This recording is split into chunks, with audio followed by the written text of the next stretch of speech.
siang, saya Mutiara Nababan. Di sini saya bersama pengurus dari Forum Komunikasi Sarjana Olahraga Kristen atau FKSOK Sumut dengan Lindung silakan.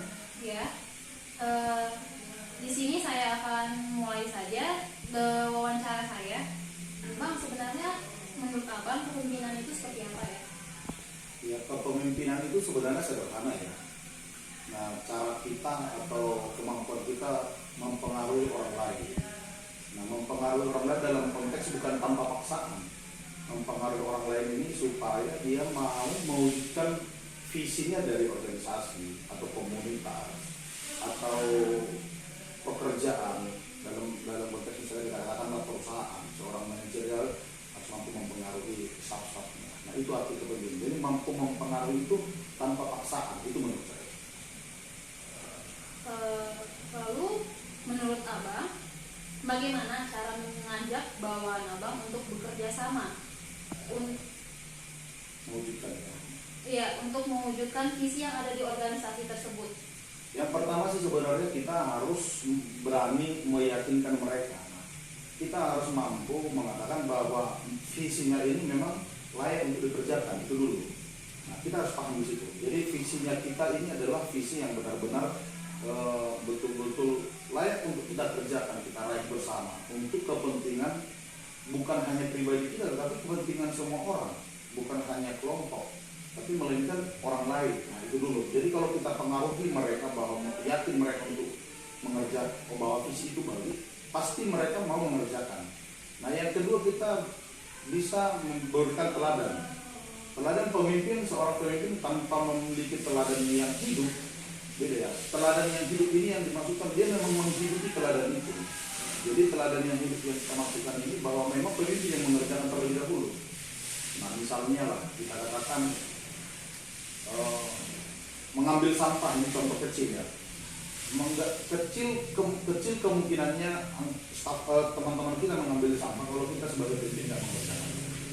Jadi mempengaruhi yang dengan cara-cara yang seperti itu. Sederhana sebenarnya. Nanti kalau kita bicara bagaimana sebenarnya mengerjakan satu organisasi masih banyak ya, dari perencanaan, ya, merencanakan banyak lagi, baru mengaktualisasikan perencanaan itu, kemudian mengkontrolinya, baru kemudian mengevaluasinya.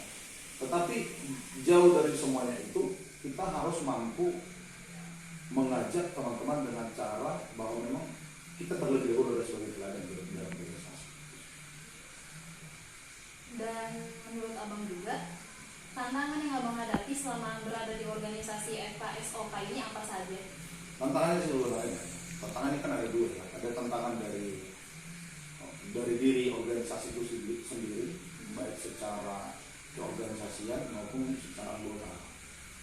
Baru tantangan dari eksternalnya organisasi itu. Nah, tapi menurutku ini kita bisa membuat ini sebagai opportunity, peluang yang menjadi kaya. Nah, keberagaman orang di dalam organisasi tentu kan berbeda-beda latar belakang. Ada yang berbeda latar belakang suku, latar belakang pekerjaan, latar belakang pendidikan, latar belakang ya keluarga dan lain sebagainya. Tetapi ini kan sebagai kekayaan, seperti peluang kita untuk menyatukan. Meskipun tantangannya sebenarnya begini, karena karakternya si A dengan si B berbeda. Menyatukan ini sulit, tetapi ini kita harus melihat sebagai tantangan. Bagaimana cara tantangan itu apalagi sebagai eksternal, misalnya orang menganggap bahwa organisasi yang kita pimpin ini mungkin tidak memiliki value, nilai yang lebih, tetapi itu justru harus kita buat sebagai batu loncatan. Banyak sebenarnya tantangan yang saya katakan dari rumah. Lalu bagaimana cara mengatasi tantangan itu? Yang pertama adalah mempercayakan kepada semua anggota, bahwa mereka mampu menjadi satu tim yang solid mencapai visi. Jadi menurut analisa saya, gaya kepemimpinannya adalah transaksional. Salah satu keuntungan utama dari gaya kepemimpinan ini adalah ia menciptakan peran yang jelas orang tahu apa yang harus mereka lakukan dan apa yang akan mereka terima sebagai gantinya. Gaya ini memungkinkan pemimpin untuk menawarkan banyak pengawasan dan arahan jika diperlukan. Sekian hasil wawancara saya ucapkan terima kasih.